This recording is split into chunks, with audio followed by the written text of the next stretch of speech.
નમસ્કાર મિત્રો, આજના ખાસ એક્સપ્લેનરમાં તમારું ખૂબ ખૂબ સ્વાગત છે. આજે આપણે એક એવી અદ્ભુત સફર પર જવાના છીએ જ્યાં અકલ્પનીય ઇજનેરી અને ભારતના ઐતિહાસિક વારસાનો એક જબરદસ્ત સંગમ જોવા મળે છે. જુઓ, આજે આપણે માત્ર કોઈ આંકડાઓ કે પુસ્તકીય જ્ઞાન વિશે વાત નથી કરવાના, પરંતુ એક એવા વિશાળ દૃષ્ટિકોણને સમજવાનો પ્રયાસ કરીશું જેણે આધુનિક ભારતનો પાયો નાખ્યો. તો ચાલો આપણે આ મજેદાર અને જ્ઞાનવર્ધક સફરમાં આગળ વધીએ. બરાબર.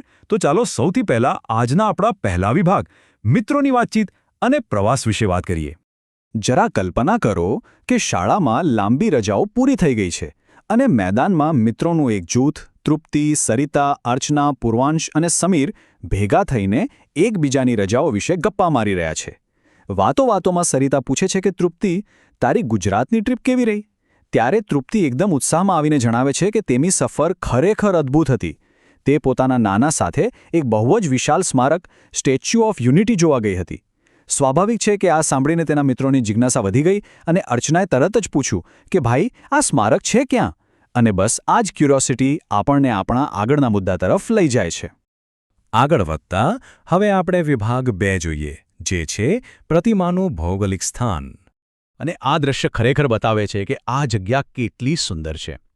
તૃપ્તિ તેના મિત્રોને સમજાવે છે તેમ આ ભવ્ય પ્રતિમા ગુજરાતના નર્મદા જિલ્લામાં ભરૂચની નજીક આવેલી છે. પણ સૌથી રસપ્રદ વાત શું છે ખબર છે? તે નર્મદા નદીની બરાબર વચ્ચે આવેલા સાધુબેટ નામના ટાપુ પર ઊભી છે. આ જગ્યા સરદાર સરોવર ડેમથી માત્ર 3.2 કિલોમીટર દૂર છે. અહીંથી નર્મદા નદીનો જે નજારો જોવા મળે છે ને, તે એકદમ મંત્રમુગ્ધ કરી દે તેવો છે. પ્રકૃતિ અને માનવસર્જિત અજાયબીનું આનાથી શ્રેષ્ઠ ઉદાહરણ બીજું કયું હોઈ શકે? તો હવે વારાફરતી આપણે ત્રીજા વિભાગ પર આવીએ, અકલ્પનીય ઊંચાઈ અને ખર્ચ. હવે આ આંકડા પર જરા ધ્યાન આપજો. 182, હા બરાબર સાંભળ્યું તમે, 182 મીટર. ફૂટમાં ગણીએ તો લગભગ 597 ફૂટ. આ સરદાર વલ્લભભાઈ પટેલની પ્રતિમાની ઊંચાઈ છે. જરા વિચારો કે આ માળખું કેટલું વિશાળ હશે. આ જબરદસ્ત ઊંચાઈના કારણે જ આજે તે વિશ્વની સૌથી ઊંચી પ્રતિમાઓમાંની એક ગણાય છે. પણ જરા થોભો, પિક્ચર અભી બાકી હૈ.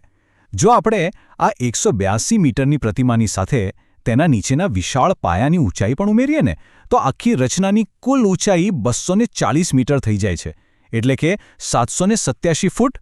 તેને સમજવા માટે એમ ધારી લો કે તમારી સામે કોઈ 50 માળની ગગનચુંબી ઇમારત ઊભી છે. આ વિશાળ માળખું જમીન પર કેટલી મજબૂતાઈથી ટકી રહ્યું હશે, તેનો અંદાજો તમે આના પરથી લગાવી શકો છો.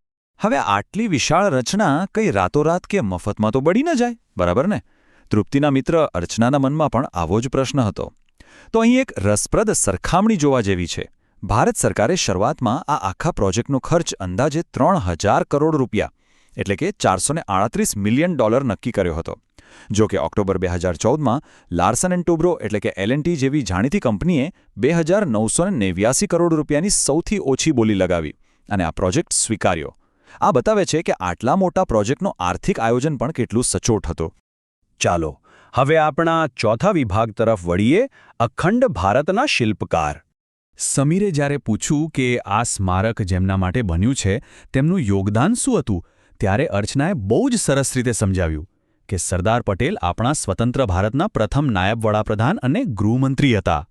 જુઓ, જ્યારે દેશ અંગ્રેજોની ગુલામીમાંથી આઝાદ થયો ત્યારે દેશ સામે એકતા અને સુરક્ષાના એવા મોટા પડકારો હતા કે જેની કલ્પના કરવી પણ આજે મુશ્કેલ છે.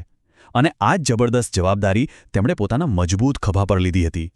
અને અહીં સૌથી મહત્વનો મુદ્દો આવે છે, આ આંકડો 562. જ્યારે ભારત આઝાદ થયું ને, ત્યારે તે આજની જેમ એક સળંગ દેશ નહોતો, પરંતુ લગભગ 562 જેટલા નાના મોટા રજવાડાઓમાં વહેંચાયેલો હતો. તે એક વિશાળ પઝલ જેવું હતું. સરદાર પટેલે પોતાની અદ્ભુત સૂઝબૂઝ, સખત મહેનત અને કેટલીક કડક નીતિઓ દ્વારા આ તમામ 562 રજવાડાઓને એક તાંતડે બાંધવાનું અશક્ય લાગતું કામ પાર પાડ્યું. આજે આપણે જે નકશામાં અખંડ ભારત જોઈએ છે, તે માત્ર ને માત્ર તેમના લોખંડી ઈરાદાઓનું જ પરિણામ છે. આટલા મોટા યોગદાનને દેશ કઈ રીતે ભૂલી શકે? પૂર્વાંશે બહુ સાચી વાત કહી કે સરદાર પટેલના આ ઐતિહાસિક કાર્યને સન્માન આપવા માટે 2014થી દર વર્ષે તેમના જન્મદિવસને રાષ્ટ્રીય એકતા દિવસ તરીકે ઉજવવામાં આવે છે.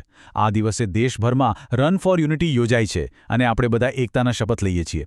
આઝાદીના આટલા વર્ષો પછી પણ જો આપણે વિશ્વ સામે મક્કમતાથી ઊભા છીએ તો તે તેમની મહેનતનું જ ફળ છે. ખરા અર્થમાં આ પ્રતિમા તેમને આપેલી એક દિલથી અપાયેલી શ્રદ્ધાંજલિ છે. હવે જોઈએ વિભાગ 5 ઐતિહાસિક શિલાન્યાસ.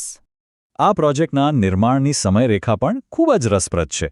તૃપ્તિએ નોંધ્યું કે આ સ્મારકનો શિલાન્યાસ 31 ઓક્ટોબર 2013ના રોજ એટલે કે સરદાર પટેલની 138મી જન્મજયંતિ પર ગુજરાતના તત્કાલીન મુખ્યમંત્રી નરેન્દ્ર મોદી દ્વારા કરવામાં આવ્યો હતો. ત્યારબાદ આપણે આગળ જોયું તેમ ઓક્ટોબર 2014માં L&Tની બોલી સ્વીકારાઈ અને કામ પૂરજોશમાં શરૂ થયું. અને ફાઇનલી વર્ષ 2018માં આ અદ્ભુત પ્રતિમા બનીને તૈયાર થઈ ગઈ અને તેનું સત્તાવાર ઉદ્ઘાટન પણ નરેન્દ્ર મોદીના જ હસ્તે થયું, જેઓ ત્યાં સુધીમાં દેશના વડાપ્રધાન બની ચૂક્યા હતા. તો ચાલો હવે વિભાગ 6માં પ્રવેશીએ, સ્મારકની અંદરની સફર. હવે સમીરનો પ્રશ્ન બિલકુલ વ્યાજબી હતો કે ભાઈ આટલી ઊંચાઈ પર જવા માટે કંઈક વ્યવસ્થા તો હશે જ ને, અને ખાતરી છે કે તમને પણ થતું હશે કે અંદરથી આ કેવું દેખાતું હશે. તો જુઓ, આ પ્રતિમા અંદરથી મુખ્યત્વે 3 ભાગમાં વહેંચાયેલી છે. પહેલું પગલું છે પ્રદર્શન ફ્લોર. અહીં એક બહુ જ મોટો હોલ અને સંગ્રહાલય છે જ્યાં સરદાર પટેલનું જીવન, તેમના સંઘર્ષો અને સિદ્ધિઓ બતાવવામાં આવી છે.